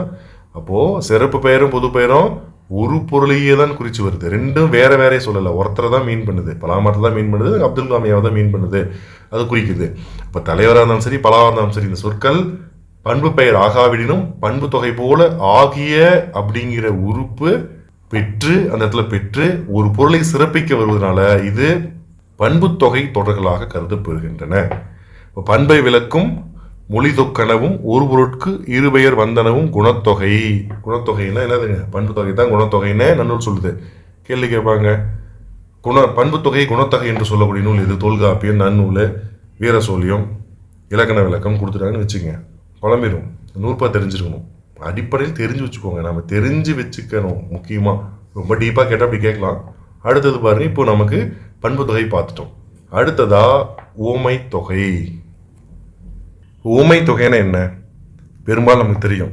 ஓம உருபு போல புறைய ஒப்ப உரல மான கடுப்ப நேர நிகர அன்ன என்ன என்மனவும் பிறவும் ஓமத்துருப்பேன்னு சொல்லுவாங்க. அதுவும் இன்னும் இருக்குது அப்படின்னு சொல்லிட்டு போயிட்டார் நன்னூலார். நமக்கு அதிகமாக போல அப்படிங்கிறதான் பயன்படுத்தும். இந்த போல அப்படிங்கிற ஓம உருபு அது மாதிரி இருக்கக்கூடிய மற்ற நம்ம சொன்னோம்லைங்களா, புறைய ஒப்ப உரல அன்ன என்ன நேர நிகர அது எல்லாமே, இது எல்லாமே ஓம் உறுப்பு தான். இது எல்லாமே மறைஞ்சு வருது அப்படின்னா, ஒரு சொல்லில் தொடரில் மறைஞ்சு வருது அப்படின்னா அது ஓமைய சொல் தொடர் அப்படின்னு சொல்லுவோம். ஓமான சொல்லோடு ஓமைய சொல்லும் தொடர்ந்து வரும். ஓமானம் ஓமேயம் அப்படிமோ. என்ன ஓமானம் என்ன ஓமேயம் அப்படிங்கிறத நான் பின்னாடி சொல்கிறேன். போல அப்படிங்கிறதோடு போல புறைய ஒப்ப உரல மான கடுப்ப நேர நிகர அன்ன என்ன அப்படிங்கிறதும் பிறகும் ஓமத்து உறுப்புங்க. இப்போ பவள வாயின்னு ஒன்று ஞாபகம் வச்சுக்கோங்க. இது பவளம் போன்ற வாய், பவளம் போலும் இல்லை பவளம் போன்ற வாய் அப்படி கூட சொல்லிக்கலாம் அப்படின்னு சொல்லணும். இப்போ அந்த போலும் போன்ற அப்படிங்கிற அந்த உறுப்பு அந்த இடத்துல மறைஞ்சு வருது இல்லைங்களா? மறைந்தான்னு இருக்கு, அந்த இடத்துல தெரியல இல்லையா? சொல்லி பார்க்கும்போது தான் வருது. அப்படி ஓம உறுப்பு மறைஞ்சு வர்றதுனால இது ஓமை தொகை. இதில் பவளம் அப்படிங்கிறது உவமானம், பவளம் அப்படிங்கிறது உவமானம். இப்போ வாய் அப்படிங்கிறது உவமேயம், உவமேயம். இப்போ புரியுதா? ஓமானம் அப்படிங்கிறது ஒரு வாயை நாம் சிறப்பிக்கிறதுக்காக தான் பவளத்தை கொண்டு வரோம். பவளத்தை சிறப்பிக்கிறதுக்காக வாய் சொல்லலை, வாயை சிறப்பிக்கிறதுக்காக பவளத்தை கொண்டு வரோம். இப்படி சிறப்பிக்கிறதுக்கு கொண்டு வர்றது ஓமானம். நம்மக்கிட்டேயே ஒரு பொருளை வச்சுருப்போம், இதை தான் நம்ம இன்னொரு பொருளை என்னதுங்க கொண்டு வந்து ஈக்குவல் பண்ண பார்க்குறோம், இது மாதிரின்னு சொல்ல பார்க்குறோம். அப்போது நிலையாக நம்மகிட்ட இருக்கக்கூடிய பொருள் ஓமேயம் அப்படிங்கிறது. ஓமானம் அப்படின்னா ஓமையாகும் பொருள். நம்ம அதை வந்து ஓமையாக வச்சுக்கிறதுக்காக வெளியிருந்து கொண்டு வர பொருள் மானம் அப்படின்னு வெளியிருந்து வருதுன்னு வச்சுக்கோங்க. ஓமயம் அப்படின்னா நாம் எதை வந்து பெருசுப்படுத்தி சொல்லணுமோ, அல்லது எதை வந்து இன்னொன்று மாதிரி இருக்குது அப்படின்னு சொல்லி சொல்லணுமோ அது வந்து உவமேயம் அப்படின்னு சொல்லி நம்ம சொல்கிறோம். நல்லா பார்த்துக்கோங்க. ஓமை தொகையில் உவமானம் எது உவமேயம் எதுன்னு கேட்பாங்க. ஒரு சொல்ல கொடுத்துட்டு இதில் எது ஓமானம் எது உவமேயம்னு கேட்டால் நம்ம சொல்ல முடியும். இதை ஞாபகம் வச்சுக்குவாங்க. அடுத்தது இந்த ஓமை தொகையில் வினை பயன் மெய் உரு அப்படிங்கிற இந்த அடிப்படையாக 4 பற்றி தான் வரும். வினை பயன் மெய் உரு அப்படிங்கிற இந்த அடிப்படையாக இந்த 4 பற்றி தான் வரும். மெய்னா வடிவம், உருவுனா இந்த இடத்துல உருனா நீங்கள் என்ன நினச்சிக்கணும், உருவம்னு நினச்சிக்காதீங்க. உரு அப்படின்னா வண்ணம். இந்த இடத்துல உரு அப்படின்னா வண்ணம். ஞாபகம் வச்சுக்குவாங்க. ஏன்னா எப்படி கேள்வி கேட்பாலும் சொல்ல முடியாது. அப்போ எல்லாத்தையுமே கொஞ்சம் தெரிஞ்சு வச்சுக்கிறது நல்லது. எடுத்துக்காட்டாக பார்க்கலாம், அந்த 4 வகையில் எப்படி வரும் அப்படிங்கிறத நம்ம பார்க்கலாம். புலி மனிதன், புலி போன்ற மனிதன், வினை ஓமை. அந்த புலி அந்த செயல் இல்லைங்களா, அதுதான். அதனால தான் புலி மனுஷன் சொல்கிறான். புலி மாதிரி ஓடுறான் ஒடியாரான், அந்த செயலை விட்டுருக்கு. ஆகையால் வினை ஓமை. மழைக்கை, மழை எப்படி பயன் தருகிறதோ, எல்லாத்துக்கும் நல்லது பண்ணி பொழிஞ்சு நல்லது பண்ணுதோ, அது மாதிரி இந்த வள்ளல் அந்த கை அள்ளி அள்ளி கொடுத்துட்ருக்குது. மழைக்கை பயன் ஓமை, அதன் பயன். துடி இடை, துடி இடை, துடி மாதிரி இடை இருக்கிறது உறுப்பு, அதனால மெய் ஓமை. மெய்னா அந்த உறுப்பு, உடல் இருக்கக்கூடிய அந்த உறுப்பை குறிக்கிறது. பவளவாய் எப்படி இருக்குது, பவளமாக இருக்குது. அந்த உருவம் எப்படி இருந்துச்சுன்னா பவளமாக இருந்துச்சு சொல்கிறோமா. அந்த உருவம்னு இந்த இடத்துல என்ன சொல்லியிருக்கோம், நம்ம வண்ணத்தை சொல்லியிருக்கோம். நல்லா பார்த்துங்க, வண்ணத்தை சொல்கிறோம். நான் இங்கே உருவம்னு நினச்சிக்காதீங்க. இந்த உருவம் எப்படி இருந்துச்சுன்னா பவளமாக இருந்ததுன்னா அது பவளம் எப்படி இருக்கும், சிவப்பாக இருக்கும். சிவப்பு போல இருந்தது. புலி போலும் மனிதன், மலை போலும் கை, துடி போலும் இடை, பவளம் போலும் வாய் அப்படின்னு நம்ம சொல்கிறோம். ஓம உருவிலது ஓம தொகைய. ஓம உருவு அந்த இடத்துல இல்லாமல் மறைஞ்சு வந்துச்சுன்னா ஓமை தொகை நன்னூல் சொல்லுதுங்க. ஓம உருவு இல்லது அப்படின்னா அந்த இடத்துல ஓம உருவு இல்லை, இல்லவே இல்லைன்னு அர்த்தம். அந்த இடத்துல இல்லை, அப்படி இல்லாமல் இருக்கும் சொல்லி பார்த்தீங்கன்னா வரும். அப்படி வந்துச்சுன்னா ஓமை தொகை அப்படிங்கிறது தான் நன்னூல் ஓம உருபிலது ஓமை தொகைன்னு சொல்லுது. இப்போ 4 அடிப்படையில் வரும். வினை பயன் மெய் உரு அப்படின்னு வரும். உரு அப்படின்னா இந்த இடத்துல நிறம், எப்படி அந்த போலும் அப்படிங்கிறது மறைஞ்சு வருதுங்கிறதையும் நம்ம பார்த்துட்டோம். அடுத்தது உம்மை தொகை. உம்மை தொகை அளவு பொருளில் 2 சொற்கள் தொடர்ந்து வர அவற்றின் இடையிலும் இறுதியிலும் உம்மையாகிய உருபு, அப்படிங்கிறது ஒரு உருபுங்க. அந்த அப்படிங்கிற உருபு மறைஞ்சு இருக்கிறது உம்மை தொகை அப்படின்னு நம்ம சொல்றோம். அந்த அளவுகள் எண்ணல், எடுத்தல், முகத்தல், நீட்டல் அப்படிங்கிற அந்த 4 வகை அளவும் மறைஞ்சு வரும். அதை நீங்க ஞாபகம் வச்சுக்கணும். இந்த 4 வகை அளவும் மறைஞ்சு வரும். இதுல பாருங்க, 1/4 எண்ணல் என்ற 1 2 3 4 1/4 அப்படின்னு சொல்லுவோம். இது எண்ணல். தொடியே கக்ஸு இது எடுத்தல். தொடியே கக்ஸு எண்ணல் அளவை, இது எடுத்தல் அளவையை குறிக்கூடியது. மரக்கால் படி, படினாவே என்ன பண்ணுவோங்க, லிட்டரு கணக்குன்னு சொல்றாங்க. முகத்தல் அளவை அளந்து கொட்டுவோம். மரக்கால் படி இது முகத்தல் அளவை. அடி அங்குலம் நீட்டல் அளவை, எத்தனை அடி எத்தனை அங்குலம் அப்படின்னு சொல்லி இது நீட்டல் அளவை. எண்ணல், எடுத்தல், முகத்தல், நீட்டல் இந்த 4லையுமே அந்த 4 அப்படிங்கிற அந்த உருபு. இதை சொல்லும்போது 1 காலும் தொடியும் கக்ஸும் மரக்காலும் படியும் அடியும் அங்கலமும் அப்படி 2மே அப்படித்தான் சொல்லணும். அப்படித்தான் விரியும். அது அப்படி விரியும் போது நமக்கு என்ன ஆகுதுன்னா இது அப்படிங்கிற உருபு மறைஞ்சு வருது. அப்படி மறைஞ்சு வர்றதுனால இது என்ன ஆகுது, உம்மை தொகையாகிறது. இப்போ மற்ற தொகைநிலை தொடர்களில் காணப்படாத தனிச்சிறப்பு இதுக்கு உண்டு. என்னன்னா மற்றதுல எல்லாமே உருபு 2 சொற்களுக்கு இடையில மட்டும்தான் வரும். ஒரு இடத்துல மட்டும்தான் வரும். 2 சொற்களுக்கு இடையில தான் வரும். நல்லா பார்த்துக்கோங்க. உம்மை தொகையில மட்டும் ஒவ்வொரு சொல்லுக்கு 2 சொற்களுக்கு இடையிலையும் 2வது சொல்லுக்கு இறுதியிலையும் வரும். அப்படி கிடையாது, ஒவ்வொரு சொல்லுக்கு பின்னாடி வரும். ஞாபகம் வச்சுக்கோங்க. 2 சொல் இருக்கும், 2 சொல்லுக்கு ஒவ்வொரு சொல்லுக்கு பின்னாடியே வரும். அப்படி வர்றது அப்படிங்கிறது உருப்பு மறைஞ்சு வரும். ஆகையால் இது உம்மை தொகை எனப்படும். எண்ணல், எடுத்தல், முகத்தல், நீட்டல் எனும் 4 அளவையில் இல்லது அத்தொகையே. அப்படிங்கிறது மறைஞ்சு வந்துச்சுன்னா, இல்லதுன்னா மறைஞ்சு வந்துச்சுன்னா அது உம்மை தொகையே அப்படின்னு பொருள்படும். அடுத்தது இறுதியா அன்மொழி தொகை. அன்மொழி அப்படின்னா அல் கூட்டல் மொழி அப்படின்னு நம்ம பிரிப்போம். அல் அப்படிங்கிறதுக்கு அல்லாத அப்படின்னு பொருளுங்க. இந்த இடத்துல மொழி அப்படிங்கிறது சொல் அப்படின்னு பொருள். இப்போ கூறப்படும் தொகைநிலை தொடர்லையே இடம்பெறாத இந்த 5 ஏற்கனவே சொன்ன 5லையுமே இடம்பெறாத, புரிஞ்சுக்கோங்க, அதுல அந்த தொகையில் இடம்பெறாத ஒரு தொகை அந்த சொற்களை சேர்த்து பொருள் கொள்வதால் இந்த தொகையை நாம நிலைத்தொடர் அன்மொழி தொகை அப்படின்னு நம்ம சொல்றோம். இந்த தொகைநிலை தொடர அன்மொழி தொகைன்னு சொல்றோம். அந்த 5லையும் சேராத ஒரு தொகைங்க இது. அதனால அன்மொழி தொகை எப்படின்னு பார்ப்போம். இது வேற்றுமை தொகை முதலிய 5 வகையான தொகை இருக்கிறீங்களா, அந்த 5 வகை தொகைநிலை தொடர் மொழிகளுக்கு உரிய உறுப்புகள் தத்தம் பொருள்பட மறைந்து நிற்பதோடு மட்டுமில்லாமல் அவற்றுக்கு புறத்தே அந்த தொகைநிலை தொடர்களோடு தொடர்புடைய பிறச்சொற்களும் மறைந்து நின்று பொருள் உணர்த்தும். இது வேற்றுமை பொறுத்து பிறந்த அன்மொழி தொகை, வினைத்தொகை பொறுத்து பிறந்த அன்மொழி தொகை, பண்பு தொகை பொறுத்து பிறந்த அன்மொழி தொகை, ஓமை தொகை பொறுத்து பிறந்த அன்மொழி தொகை, உம்மை தொகை பொறுத்து பிறந்த அன்மொழி தொகை அப்படின்னு வரும்.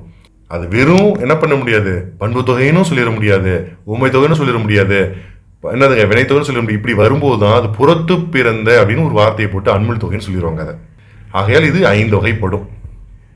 சரி, ஒண்ணா பார்க்கலாம். வேற்றுமை புறத்து பிறந்த வேற்றுமை தொகை, பிறத்து பிறந்த அன்மொழி தொகைனா என்ன? வேற்றுமை தொகை பொறுத்து பிறந்த அன்மொழி தொகை 2வது வேற்றுமை தொகை முதல் 7வது வேற்றுமை தொகை வரையில இருக்கும். ஏன்னா அதுக்கு தான் 6க்கு தான் உறுப்பு இருக்குதுங்க. முதல் வேற்றுமைக்கும் இறுதி வேற்றுமைக்கும் உறுப்பு கிடையாது. ஆகையால் நாம் அதை என்ன சொல்றோம், முதலாம் வேற்றுமை பெயர் வேற்றுமைன்னும் இறுதி வேற்றுமை விழி வேற்றுமைன்னு சொல்றோம். சரிங்களா? இந்த 6ல் மட்டும்தான் 2 முதல் 7 வரை இப்படி 6 வேற்றுமைக்கு தான் தொகை வரும். பூங்குழல் வந்தால் இல்லைங்களா, இதை பாருங்க. பூங்குழல் அப்படிங்கிற 2வது வேற்றுமை உருவும் பயனுடன் தொகு தொகை. அந்த 2வது வேற்றுமை உருவும் பயனுடன் தொக்க அந்த தொகைநிலை தொடரானது எப்படி விரியும்னா, பூவையுடைய குழலை உடையாள். பூங்குழல் அது பூவையுடைய குழலை உடையாள். ஐ வந்துருச்சு, 2வது வேற்றுமை உடைய வந்துருச்சு, அது பயன். அப்ப 2வது வேற்றுமை உருவும் பயனும் உடன் தொக்க தொகை அது இருக்கு அப்படின்னு விரியும் போது 2வது வேற்றுமை தொகை என்னதுங்க, புறத்து பிறந்த அன்மொழி தொகைன்னு நம்ம சொல்லணும்.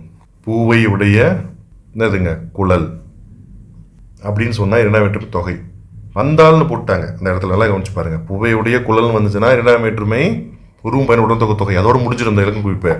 வந்தால்னு போட்டதுனால இது ஒட்டு மொத்தமாக சேர்த்து சொல்லும் பொழுது இதுதான் சொல்ல இல்லைங்களா, 2வது வேற்றுமை தொகை தாண்டி ஏதோ ஒரு விஷயம் வந்துருக்குது. அதனாலதான் இத இரண்டாம் வேற்றுமை தொகை புறத்து பிறந்த அன்மொழி தொகை. அது பெண் வந்தாலும் வந்துச்சு, வந்தாலும் போடல ஒரு பெண்ணுன்னு பொருள் இருந்துச்சு. இது வரைக்கும் இருந்த பொருளை மாத்துது பெண் அப்படிங்கிறத குறிப்பிட்டுருச்சு. இப்படி வரும் பொழுது என்ன பண்ணிக்கலாங்க, இரண்டாம் வேற்றுமை தொகை, அந்த இரண்டாம் வேற்றுமை தொகை புறத்து பிறந்த அன்மொழி தொகைன்னு சொல்லிடலாம். அடுத்தது பொற்றொடி வந்தால் அதே மாதிரி பாருங்க. பொற்றொடி அப்படிங்கிறது மூன்றாம் வேற்றுமை உருவும் பயன் உடன் தொகைநிலை தொடரு. பொன்னால் ஆகிய தொடி, அது அப்படி பொன்னால் ஆகிய தொடியை உடைய ஒரு பெண்மணி வந்தால் அப்படின்னு விரியும். அப்படி விரியும் போது மூன்றாம் வேற்றுமை ஆள் அப்படிங்கிறது மூன்றாம் வேற்றுமை உறுப்பு, ஆகியங்கிறது அதன் பயன். அப்போ பொன்னால் ஆகிய தொடியினை உடைய பெண் வந்தால் அப்படின்னு இது விரிகிறது. அப்போ இது என்னதுங்க, மூன்றாம் வேற்றுமை தொகை புறத்து பிறந்த அன்மொழி தொகை அப்படின்னு சொல்றோம். எலுமனே எதுவுமே தெரியல அன்மொழி தொகையை சொல்லிருந்துங்க. ரொம்ப டீப்பா பார்க்கும்போது இது எந்த வேற்றுமை பொறுத்து பிறந்த அன்மொழி தொகை அப்படிங்கிறத நம்ம சொல்லிடலாம். அடுத்தது கவி இலக்கணம் அப்படிங்கிற நான்காம் வேற்றுமை தொகையில தொடரல கவிக்கு இலக்கணம். இந்த கவி இலக்கணம் பாருங்க, இந்த கவி இலக்கணம் அப்படின்னு சொல்றோம். அது கவிக்கு இலக்கணம் இல்லைங்களா, அது கவிக்கு இலக்கணம் அப்படி சொல்லும்போது நான்காம் வேற்றுமை தொகை சொல்லிடுறோம். கவிக்கான இலக்கணம் நான்காம் வேற்றுமை உருவும் பயனும் உடன் தொகை. கவிக்கான இலக்கணம் சொல்லப்பட்ட நூல் அது, அது கவிக்கான இலக்கணம் சொல்லப்பட்ட நூல் அது அப்படி சொல்லும்போது நான்காம் வேற்றுமை தொகை புறத்து பிறந்த அன்மொழி தொகை அப்படின்னு சொல்றோம். இதுதான் ஒன்றோடு தொடர்புடையதுன்னு நம்ம சொல்றோம். என்னன்னா ஏற்கனவே உங்களுக்கு நான்காம் வேற்றுமை தொகை எப்படி வரும் அப்படிங்கிறது தெரிஞ்சுக்கணும். நான்காம் வேற்றுமை உருவும் பயன் உடன் தொகை எப்படி வரும் தெரிஞ்சுக்கிட்டீங்கன்னா தான் அந்த அன்மொழி தொகையை அதில் நீங்க பிக்ஸ் பண்ண முடியும். அதனால தான் படிப்படியா நம்ம போயிருக்கிறோம். முதல்ல அது வேற்றுமை தொகை, அப்புறம் என்னதுங்க உடன் தொகை, அடுத்தது அன்மொழி தொகை அப்படின்னு நம்ம சொல்றோம். அடுத்தது பொற்றொலி, பொற்றாளி பொன், அது என்னது பொன்னின் ஆகிய தாலி, அதாவது பொன்னின் ஆகிய தாலி, அதான் பொற்றாளி. அப்போ இது ஐந்தாம் வேற்றுமை உருவும் பயிர் உடன் தொகை, எந்த மாற்றமும் இல்லை. இந்த இடத்துல பொற்றாளி யாரு அணிவாங்க, பொன்னால் ஆகிய தாலி ஆண்கள் அணிவாங்க, பெண்கள். பொற்றாளியனை உடையாள் அப்படின்னு அது விரிஞ்சு பொருள் வந்துச்சுன்னா ஐந்தாம் வேற்றுமை தொகை புறத்து பிறந்த அன்மொழி தொகை அப்படின்னு நம்ம அதை சொல்லலாம். அடுத்தது கிள்ளி குடி. கிள்ளி அப்படிங்கிறது ஆறாம் வேற்றுமை தொகை. ஏன்னா கிள்ளினது குடின்னு அர்த்தம். அதுக்கு பின்னாடி ஏதாவது ஒரு வார்த்தை விரிஞ்சு வருது, கிள்ளினது குடியிருக்கும் ஊர், கிள்ளி குடியூர் அப்படின்னு வந்துச்சுன்னா கிள்ளினது குடியிருக்கும் ஊரு அப்படின்னு விரியுதுன்னு வச்சுக்குவாங்க. அது ஆறாம் வேற்றுமை தொகை பொறுத்து பிறந்த அன்மொழி தொகை எனப்படும். கீழ்வயிற்று கழலை. கீழ்வயிற்று கழலை அப்படிங்கிறது ஏழாம் வேற்றுமை உருவும் பெயர் உடன் தொகை. எப்படின்னா கீழ்வயிற்றின் கண் எழுந்த கழலை போன்றவன், கீழ்வயிற்றின் கண் எழுந்த கழலை போன்றவன் அப்படின்னு அது விரியுதுன்னு வச்சுக்கோங்க. கீழ்வயிற்றின் கண் எழுந்த கழலை அப்படின்னு வச்சுட்டாவே இது ஏழாம் வேற்றுமை உருவு வந்துருச்சு, பயன் வந்துருச்சு. ஏழாம் வேற்றுமை உருவும் பயனும் உடன் தொகைன்னு சொல்லிடலாம். ஆனா அதுக்கு பின்னாடி என்னதுங்க போன்றவன் அப்படின்னு விரியும். ஏன்னா அது வெறுமனையே நம்ம சொல்ல மாட்டோம். யாராவது பொருத்தி சொல்லும், பெண்ணையோ ஆணையோ நபரையோ பொருத்தி சொல்லும் போது அது ஏழாம் வேற்றுமை புறத்து பிறந்த அன்மொழி தொகைன்னு நம்ம இதை சொல்லணும். புரியுதுங்களா? இப்போ 6 வகையான புறத்து பிறந்த அன்மொழி தொகையை பார்த்துட்டோம். அன்மொழி தொகைங்கிறது தெரிஞ்சிச்சு, இதெல்லாமே அன்மொழி தொகைங்க. அந்த வார்த்தை எல்லாமே அது எது புறத்து பிறந்திருக்குதுங்கிறத அந்த பொருளை வைத்துதான், பின்னாடி வரக்கூடிய வார்த்தையை வைத்துதான் நாம் சொல்ல முடிகிறது. அடுத்தது வினைத்தொகை பொறுத்து பிறந்த அன்மொழி தொகை. இதை ஒன்னையும் பொறுத்து பிறகு நாம் சொல்லியிருக்கிறோம். வினைத்தொகை பொறுத்து பிறகு எப்படின்னு பாருங்க. தாழ்குழல் பேசினால். தாழ்குழல் அப்படிங்கிறது என்னது, நாம் வினைத்தொகை ஞாபகம், அதுதான் ஒன்றோடு தொடர்புடையது நான் சொல்றேன். வினைத்தொகை ஞாபகப்படுத்தி பார்க்கணும். தாழ்ந்த குழல், தாழும் குழல், தாழுகின்ற குழல், 3 காலத்துக்கு வருது பாருங்க. அப்போ அது வினைத்தொகை. அந்த தாழ்ந்த குழலினை உடையாள், தாழும் குழலினை உடையாள், தாழ்கின்ற குழலினை உடையாள் அப்படின்னு 3ஆ விரியும் போது இது வினைத்தொகை புறத்து பிறந்த அன்மொழி தொகைன்னு சொல்றோம். நீங்க முதல்ல அது என்ன இலக்கணம் குறிப்பிட்டு தெரிஞ்சுக்குவாங்க. அதுக்கு பின்னாடி ஏதோ ஒரு பேசினால், நடந்தால், வந்தால் அப்படின்னு ஒரு குறிப்பு வரும், ஒரு பெயர் சொல் குறிப்பு வரும், ஒரு நபரை பற்றிய ஒரு வினை சொல் குறிப்பு வரும். அப்படி வந்துச்சுன்னா நமக்கு அது அன்மொழி தொகைன்னு தெரிஞ்சிடும். அதுக்கு முன்னாடி இருக்கிற இலக்கண குறிப்பையும் அந்த அன்மொழி தொகையும் சேர்த்துருங்க, அது அதனுடைய அன்மொழி தொகையாக மாறி போயிடும். அடுத்தது பண்பு தொகை பொறுத்து பிறந்த அன்மொழி தொகை. கருங்குழல்.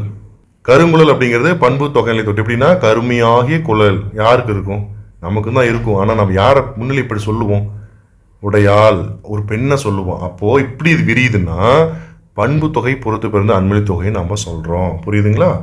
அடுத்தது ஊமை தொகை பொறுத்து பிறந்த அன்மொழி தொகை. எப்படின்னா தேன்மொழி. அது எப்படி விரியும், தேன் போன்ற மொழியை உடையாள். தேன் போன்ற மொழியை உடைய ஒரு ஆண் நான் சொல்லுவோம், இதுவரை சொல்லவே மாட்டோம். தேன் போன்ற மொழியை உடையாள் அப்படின்னு அந்த பொருள் விரியும். ஒரு பெண்ணை குறிக்கும், அங்கே இருக்காதுங்க, அப்படி குறிக்கும். அப்படி குறிக்கும் போது அது ஊமை தொகை பொறுத்து பிறந்த அன்மொழி தொகைன்னு நம்ம சொல்கிறோம். அடுத்தது உம்மை தொகை பொறுத்து பிறந்த அன்மொழி தொகை உயிர் மெய், உயிரும் மெய்யும், இல்லைங்களா? நான் என்ன சொல்லியிருக்கோம், இங்கேயும் வரும், இறுதியாகவும் வரும். அப்போது இந்த தொடர் உயிர் மெய்யும் கூடி பிறந்த எழுத்து. உயிர் மெய் எழுத்து என்ன எழுத்துங்க? அது உயிரும் மெய்யும் கூடி பிறந்தாதான் உயிர்மை எழுத்து. புரியுதுங்களா? உயிரும் மெய்யும் மட்டும் நிறுத்திக்காம கூடி பிறந்த எழுத்து அப்படின்னு சொல்லி சொல்கிறோம். அப்படி அது விரியும் போது உம்மை தொகையை பொறுத்து பிறந்த அன்மொழி தொகை அப்படின்னு நாம் இதை சொல்லலாம். ஐந்தொகை மொழிமேல் பாருங்க, ஐந்தொகை மொழிமேல் பிற தொகல் அன்மொழி அப்படின்னு சொல்லி நன்னூல் 369 நூற்பா சொல்லுகிறது. 5 தொகை மொழி மேல பிற தொகல், இந்த 5 தொகை மேல இன்னொன்று ஏதோ ஒன்று வருது அப்படிங்கும்போது அதான அன்மொழி தொகை அப்படின்னு நமக்கு சொல்றாங்க. இந்த தொகைநிலை தொடர்கள் பொருள் சிறக்கும் இடம், எந்தெந்த இடத்துல அந்த தொகைநிலை தொடரில் பொருள் சிறந்து வரும் அப்படிங்கிறத பார்ப்போம். இப்போ இந்த இடத்துல தொகைநிலை தொடருடைய மொழிகள் 2 சொற்கள், அதாவது ஒரு சொல் நடையனவாய் நிற்கும் முன்னர் கூறப்பட்டது. நம்ம ஒரு சொல் எப்பயுமே ஒரு தொகைநிலை தொடர் அப்படின்னா முன்னாடி இருக்கும், அது பொருள் தரக்கூடியதாக ஒன்று இருக்கும். இன்னொன்று என்ன பண்ணும்னா பின்னாடி வரக்கூடிய அந்த சொல் அந்த பொருளை சிறப்பிக்கும், அதுதான் அதோடைய தன்மை. இருந்தாலும் 2 சொற்களில் எந்த சொல் பொருளை சிறப்பிக்கும் அப்படிங்கிறது இந்த இடத்துல நம்ம பார்க்கணும். அது முன்னாடி மட்டும்தானா, ஒவ்வொரு தொகைக்கும் மாறுபடும் இல்லைங்களா? அதனால் அந்த தேவை நமக்கு இருக்குது. அப்போது தொகைநிலையாக வரக்கூடிய அந்த 2 சொல்லுமே முதல்ல இருக்கக்கூடிய சொல்ல முன்மொழி அப்படின்னும் ரெண்டாவது இருக்கக்கூடிய சொல்ல பின்மொழி அப்படின்னு சொல்லுவோம். தொகைநிலை தொடரில் எம்மொழியில் பொருள் சிறக்கும் அப்படிங்கிறத 4 வகையாக பிரிக்கலாம் நாம். எப்படின்னா முன்மொழியில் பொருள் சிறத்தல், பின்மொழியில் பொருள் சிறத்தல், அனைத்து மொழிகளில் பொருள் சிறத்தல், புறமொழிகளில் பொருள் சிறத்தல் அப்படின்னு சொல்லி இந்த 4 நிலையில் நாம் இதை பிரிக்கலாம். சரி, அதில் முன்மொழியில் பொருள் சிறத்தல் அப்படின்னா என்னன்னு பார்ப்போம். இப்போ வேற்றுமை தொகை, பண்பு தொகை, வினைத்தொகை, ஓமை தொகை இதெல்லாம் முன்மொழியில் இனம் விலக்கி நிற்கும் அப்படின்னா நிற்குமானால் அந்த முன்மொழியில் பொருள் சிறக்கும். வேங்கை பூ வேற்றுமை தொகை முன்னாடி, வெண்தாமரை பண்பு தொகையில், ஆடு பாம்பு வினைத்தொகையில், வேர்க்கண் ஊமை தொகையில். இது பாருங்க, முதல் தொடரில் வேங்கை அது பூ 6ஆம் வேற்றுமை தொகைங்க அது, இல்லைங்களா? 6ஆம் வேற்றுமை, நல்லா சொல்லணும்னா அது 6ஆம் வேற்றுமை தொகை. அது பல வகை பூக்களில் தன் இனம் பலவற்றையும் விளக்கி வேங்கை மரத்தின் பூவை மட்டும் குறிப்பதால் முன்மொழியில் பொருள் சிறக்கிறது. முன்மொழியில் பொருள் சிறக்குது. ஏன் அப்படின்னா நிறையா பூ இருக்கு, ஆனால் இது வேங்கை பூ, வேங்கை அப்படிங்கிறது முன்னாடி வந்துருக்குது, பொருள் சிறக்குது. 2வது தொடரில் தாமரைகளில் ஒரு வகை மட்டும் குறித்து தாமரை பூவினுடைய ஏனைய இனங்களை விளக்குது. எப்படி? வெண்மை தாமரை, அதாவது இந்த ரோஸ் கலர்னு சொல்லுவோம், அப்புறம் ஒரு மாதிரி பிங்க் கலர் சொல்லுவோம், சொல்லணும் இல்லைங்களா? இது இல்லாமல் வெள்ளை தாமரை, அப்போது அந்த வெள்ளை தான் பொருள் சிறக்குது. இந்த இடத்துல வெண் தாமரை வெள்ளை தான் பொருள் சிறக்குது. இப்படி பொருள் சிறந்து வரக்கூடிய தன்மை இருக்கிறதுனால என்ன அர்த்தங்க? அது முன்னாடி முன்மொழியில் பொருள் சிறக்குன்னு சொல்கிறோம். இது மாதிரி தான் வினைத்தொகை ஓமை தொகைக்கும். ஆடுகின்ற பாம்பு தான், ஆனால் இது ஆடுற பாம்பு, கண்ணு தான் இது வேல் மாதிரி கண்ணு. அப்போ அந்த முன்னாடி வரக்கூடிய சொல் தான் பொருள் சிறக்குது. ஆகையால் முன்மொழியில் பொருள் சிறத்தல் அப்படிங்கிற தன்மையில இதை அடக்கலாம். அடுத்தது பின்மொழியில் பொருள் சிறத்தல். இப்போ வேற்றுமை தொகை, பண்பு தொகை இது எப்படி முன்மொழியில் இனம் விளக்காமல் இருக்கிறதோ அதே மாதிரி பின்மொழியிலும் பொருள் சிறக்கும். கன்னிமை வேற்றுமை தொகை, செந்ஞாயிறு பண்பு தொகை. எப்படி கண்ணிமை வேற்றுமை தொகை? கண்ணது இமை, செம்மையாகிய ஞாயிறு. புரியுதுங்களா? மறைஞ்சு வந்திருக்கு அந்த உருவு. அப்போது எந்த உருவு மறைஞ்சு வருது அதனுடைய தொகையை நம்ம சொல்கிறதுனால அது வேற்றுமை தொகையினும் பண்பு தொகைன்னு நம்ம சொல்கிறோம். இது 2 எடுத்துக்காட்டில் இமை ஞாயிறு அப்படிங்கிறது இனம் இல்லாத சொற்கள். அப்படி இருந்தும் கண் அப்படிங்கிறதும் செம்மை என்பதும் இனத்திலிருந்து பிரித்து காட்டுவதற்கு வராமல் வெறும் அடைமொழியாக தான் இந்த இடத்துல வந்திருக்குங்க. அதை புரிஞ்சுக்கோங்க, அடைமொழியாக தான் வந்திருக்குது. அதனால இந்த தொடரை நாம பின்மொழியில் பொருள் சிறக்குதுன்னு நம்ம சொல்கிறோம். பின்மொழியில் பொருள் சிறக்கிறது அப்படின்னு நம்ம இதை சொல்கிறோம். ஏற்கனவே பார்த்தது முன்மொழியில் பொருள் சிறத்தல், இது பின்னாடி பொருள் சிறக்கிறது. இந்த கன்னிமை செந்ஞாயிறு அப்படிங்கிறதுல நல்லா பார்த்துக்கோங்க, செம்மை அப்படிங்கிறதும் கண் அப்படிங்கிறதும் என்னதுங்க பிரித்து காட்டுவதற்கு வராமல் வெறும் அடைமொழியாக வந்திருக்குது. பிரிச்சில் காட்ட முடியாது, அடைமொழியாக வந்திருக்கிறது. ஆகையால் இது என்னவா இருக்கிறது? பின்மொழியில் பொருள் சிறக்குது. அடுத்தது அனைத்து மொழிகளிலும் பொருள் சிறக்கிறது.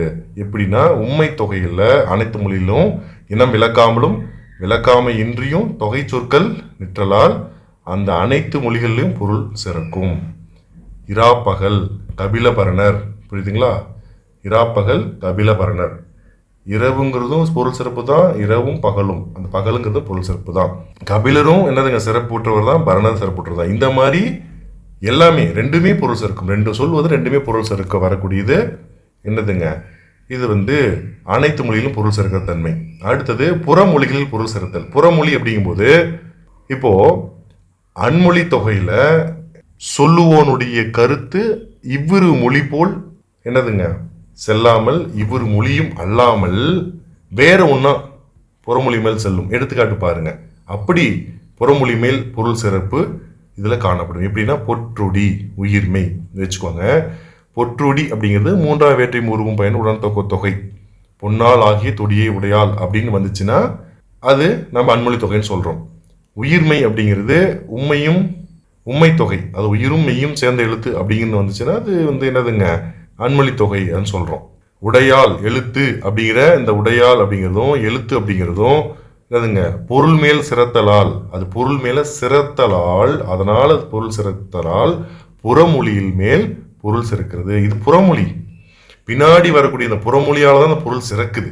ஆகையால் முன்மொழி பின்மொழி பன்மொழி புறமொழி எனும் 4 இடத்தும் சிறக்கும் தொகை பொருள். எந்த இடத்துல அப்போ தொகை அப்படின்னு சொல்லக்கூடியது எந்த இடத்துலலாம் சிறக்கும்? 4 இடத்துல சிறக்கும். என்னென்னது? முன்மொழி பின்மொழி பன்மொழி புறமொழி, இதில் 4 இடத்துல சிறக்கும். ஏதோ ஒரு கோர்வையா சொல்ற மாதிரி இருக்குங்க. எடுத்துக்காட்டோட தான் இலக்கணத்தை பார்க்கும்போது தான் நமக்கு என்னங்க புரியும். அடுத்தது தொகைநிலை தொடர்கள் பல பொருள்படுதல். பல பொருள்படும். எப்படின்னா தொகைமொழி தொடர்கள் ஒரு பொருளை மட்டும் குறித்து வருமானால் பொருள் மயக்கம் ஏற்படாது. தொகைநிலையில் வரும்பொழுது மொழிச்சூழலாலும் விரித்து பொருள் காண்போரின் பொருள் கொள்ளுகிற அந்த திறமையாலும் அந்த நிலையாலும் பல பொருள்பட்டு பொருள் மயக்கம் ஏற்படக்கூடிய வாய்ப்பு இருக்கு. இப்படி தொகையை விரித்து பொருள் கொள்ளும் போது கீழ் எல்லையாக 2 பொருளும் மேல் எல்லையாக 7 பொருளும், அந்த 7 பொருள் வரையிலும் தொகைநிலை தொடர் பொருள் மயங்கி நிற்கும் அந்த இடத்துல. எடுத்துக்காட்டு தெய்வ வணக்கம், 2 பொருள் வந்திருக்கு. தெய்வ வணக்கம் எப்படி? தெய்வத்தை வணங்கும் வணக்கம், தெய்வத்திற்கு வணங்கும் வணக்கம். புரியுதுங்களா? ரெண்டுமே எப்படி தப்பாகும்? 2ஆம் வேற்றுமை உருவும் பயன் உடன்தொகை தொகைக்கு சொல்லலாம், 3ஆம் வேற்றுமை உருவும் பயனும் தொகைக்கு சொல்லலாம். இந்த இடத்துல 3ஆம் வேற்றுமை, அதாவது தெய்வத்திற்கு அப்படின்னு தெய்வத்தால் வணங்க வணக்கம் அப்படின்னு போடணும். இதில் தெய்வத்திற்கு வணங்க வணக்கம் இல்லை, தெய்வத்தால் வணங்கப்பட வணக்கம் அப்படின்னு சொல்லி பொருளுங்க. அடுத்தது நற்சேர்ந்தார். அதாவது தற்சேர்ந்தாருங்க. தற்சேர்ந்தார் 3 பொருள் வரும். அந்த 3 பொருள் மயக்கம் வரல. எப்படின்னு பாருங்க. தன்னை சேர்ந்தார் 2ஆம் வேற்றுமை தொகை வரும். தன்னோடு சேர்ந்தார் ஓடு 3ஆம் வேற்றுமை உருவுங்க, இது 3ஆம் வேற்றுமை தொகையில வரும். தன்கண் சேர்ந்தார் 7ஆம் வேற்றுமை தொகையில் இது வரும். அடுத்தது சொல் இலக்கணம் அப்படிங்கிறது 4 வகை மயக்கத்தில் வரும். 4 இது 3மே சரிதான், தப்பு வராது. சொல்லினது இலக்கணம் 6ஆம் வேற்றுமை தொகை, அதுன்னு வந்துருச்சு. சொல்லுக்கு 4ஆம் வேற்றுமை தொகை. சொல்லின் கண் அப்படின்னா 7ஆம் வேற்றுமை உருவு வந்திருக்கு, 7ஆம் வேற்றுமை தொகை. விரிச்சு சொல்றோம் நாம, அப்படி சொல்லிக்கலாம்னு சொல்றீங்க. வெளிப்படையா வந்து அது விரின்னு சொல்லுங்க. இந்த சொல்ல மட்டும் பாருங்க, இது இப்படிலாம் சொல்லலாம். சொல்லினது இலக்கணம் 6ஆம் வேற்றுமை. அப்போ சொல்லினது இலக்கணம் சொன்ன நூல் அப்படின்னு நம்ம புரிஞ்சுக்கிட்டோம்னா அது அன்மொழி தொகையா போய் நிற்கும். 6ஆம் வேற்றுமை பொறுத்து பிறந்த அன்மொழி தொகையாக அது நிற்கும். அப்போ இது எப்படி வருது பாருங்க, மயக்கம் தருது. இந்த 3 பொருளும் சரிதான், இந்த 4 பொருளும் சரிதான், இப்படியும் வரும் அப்படிங்கிறதுக்கு இது ஒரு மயக்க பொருளாக இருக்கிறது. அடுத்தது 5 பொருளும் வரும் பாருங்க, 5 மயக்கம் வரும். பொன்மணி, பொன்னால் ஆகிய மணி, இது ஆள் அப்படி வந்துருச்சு, ஆகிய வந்துருச்சு. 3ஆம் வேற்றுமை உருவும் பயனுடன் தொகை, இது ஒரு கருவி பொருளுங்க. பொன்னாகிய மணி பண்பு தொகை. வெறும் ஆகியங்கிற உறுப்பு வந்தா என்ன வருது? பண்பு தொகை உறுப்பு. புரியுதுங்களா? பண்பி. அடுத்தது பொன்னின் கண் மணி 7ஆம் வேற்றுமை தொகை. கண் அப்படின்னு வந்துருச்சு உருவு. விரிச்சு சொல்லிட்டு இருக்கு. இப்போ நம்ம வந்து பொருளை விரிச்சு சொல்லிட்டு இருக்கோம். பொன்மணியை இப்படிலாம் சொல்லலாம் அப்படின்னு சொல்லிட்டு இருக்கோம். அதாவது பொன்னின் கண் மணி அப்படிங்கும்போது 7ஆம் வேற்றுமை தொகை. பொன்னோடு சேர்ந்த மணி அப்படின்னு சொன்னீங்கன்னா 3ஆம் வேற்றுமை உருவும் பயன் உடன் தொகை உடல் நிகழ்ச்சி பொருள்ல இது வருது. அடுத்தது பொன்னும் மணியும் உம்மை தொகை. பொன்னும் அணியும், பொன்மணி, பொன்னும் அணியும் சொல்லலாம் இல்லைங்களா? உம்மை தொகை. பாருங்க, இது 5 வகையாக பொருள் மயக்கத்தை பெற்று வருகிறது. இதில் எந்த பொருளாம் எடுத்துக்கிறது? 5மே வரும். மரவேலி, இது வந்து 6 பொருள் வரும். மரவேலி அப்படிங்கிறது 6 பொருளில் வரும். மரத்தை காக்கும் வேலி, 2ஆம் வேற்றுமை உருவும் பயன் உடன்தொக்க தொகை. மரத்தை காக்கும் வேலி. மரத்தால் ஆகிய வேலி, 3ஆம் வேற்றுமை உருவும் பயன் உடன்தொக்க தொகை. மரத்தால் ஆகிய வேலி. மரத்திற்கு வேலி, கு, 4ஆம் வேற்றுமை தொகை. மரத்தின் அது வந்துருச்சு, இது 6ஆம் வேற்றுமை. அது அப்படிங்கிற உறுப்பு வந்தா 6ஆம் வேற்றுமை தொகை. மரத்தின் புறத்தில் வேலி, மரத்தின் புறத்தில் வேலி. அந்த இன்னு, இல்லு, கண்ணு இது எல்லாமே 7ஆம் வேற்றுமை உறுப்புங்க. அதனால அது மறைஞ்சு வந்தது 7ஆம் வேற்றுமை தொகை. மரமாகிய வேலி, பண்பு தொகை. மரமாகிய வேலி, ஆகிய அப்படிங்கிற உறுப்பு தான் பண்பு உறுப்பு. அது வந்து மறைஞ்சு வந்துச்சுன்னா பண்பு தொகை. அப்போ 2 பொருள், 3 பொருள், 4 பொருள், 5 பொருள், 6 பொருள் வரைக்கும் மயக்கம் தோன்ற அது வரும். அது மட்டும் இல்ல, 7 பொருளுமே வரும். எப்படி பாருங்க. சொல்லால் அறியப்படும் பொருள், அதாவது சொற்பொருள் அப்படிங்கிற வார்த்தை எடுத்துக்கங்க. அது எப்படிலாம் சொல்லலாம்? சொல்லால் அறியப்படும் பொருள் சொற்பொருள். இது 3ஆம் வேற்றுமை உருபெயருடன் தொகை. சொல்லின் அது பொருள் 6ஆம் வேற்றுமை தொகை. சொல்லுக்கு பொருள் 4ஆம் வேற்றுமை தொகை. சொல்லின் கண் பொருள் 7ஆம் வேற்றுமை தொகை. சொல்லும் பொருளும் உம்மை தொகை. சொல்லாகிய பொருள் பண்பு தொகை. சொல்லானது பொருள் எழுவாய் தொடர். சொல்லானது பொருள் எழுவாய் தொடர். ஏன் இதை வந்து சொல்லானது பொருள் அப்படின்னு சொல்றேன்னு பாருங்க. ஒரு பெயர் சொல் வரும், அவ்வளவுதான். அதில் வந்து என்ன பண்ண முடியாது. இப்போ பாருங்க, சொல்லானது பொருள் அப்படின்னு சொல்லி நம்ம என்ன சொல்றோம், அந்த அது அப்படிங்கிறதுனால நீங்க என்ன பண்ணக்கூடாது, 6ஆம் வேற்றுமை தொகை அப்படின்னு சொல்லக்கூடாது. ஏன்னா ஏற்கனவே நாம் வந்து சொல்லின் அது பொருள்னு சொல்லிட்டோம். இது சொல்லானது பொருள், ஒரு எழுவாய் தான் அந்த பொருள் அப்படிங்கிறது. எழுவாய் தான், ஒரு பெயர் சொல் தான். அப்போ என்ன பண்றாங்க, சொல் அப்படிங்கிறதும். அப்போ அது எழுவாய் தொடர் நம்ம சொல்றோம். நன்னூல் நூற்பா பாருங்க. தொக்குழி மயங்கன இரண்டும் முதலியல் எல்லை பொருளின் மேல் மயங்கும் என்ப அப்படின்னு சொல்லி நன்னூல் நூற்பா சொல்லுகிறது. சரி, இது வரைக்கும் நாம என்ன பண்ணியிருக்கோம் அப்படின்னா, தொகைநிலை தொடர் 6 எப்படியெல்லாம் வரும், எந்த வகையிலெல்லாம் வரும், எப்படி வந்து கேட்டா கேள்விக்கு பதில் சொல்ல முடியும் அப்படிங்கிறத நம்ம கொஞ்சம் எடுத்துக்காட்டோடு பார்த்தோம். நாம இன்னைய வகுப்புல இதை பார்த்து முடிச்சுட்டு இது உங்களுக்கு புரிஞ்சிருக்கும் நம்புறேன். அதே நேரத்தில் நாளைக்கு இந்த பகுதியிலிருந்து ஒரு 10 வினாக்கள் உங்களுக்கு வந்து தரப்படும். அதற்கான விடையை நாம நாளைய வகுப்புல நாம டிஸ்கஸ் பண்ணி பார்க்கலாம். எடுத்துக்காட்டா எப்படி இருக்குன்னா, இந்த வினாக்கள் பாருங்க. இந்த மாதிரி உங்களுக்கு நான் ஒரு 10 வினாக்கள் கொடுக்குறேன். அது டிஸ்கிரிப்ஷன்ல இருக்கு. நீங்க வந்து என்ன பண்றீங்கன்னா, அதில் போய் டவுன்லோட் பண்ணிக்கோங்க. அந்த 10 வினாக்கள் என்னங்கிறத, அந்த கொஸ்டினுக்கு ஆன்சர் கண்டுபிடிங்க. நாளைக்கு வந்து உங்களுக்கு அந்த ஆன்சர் எப்படி வந்தது அப்படிங்கிறத நம்ம டிஸ்கஸ் பண்ணலாம்.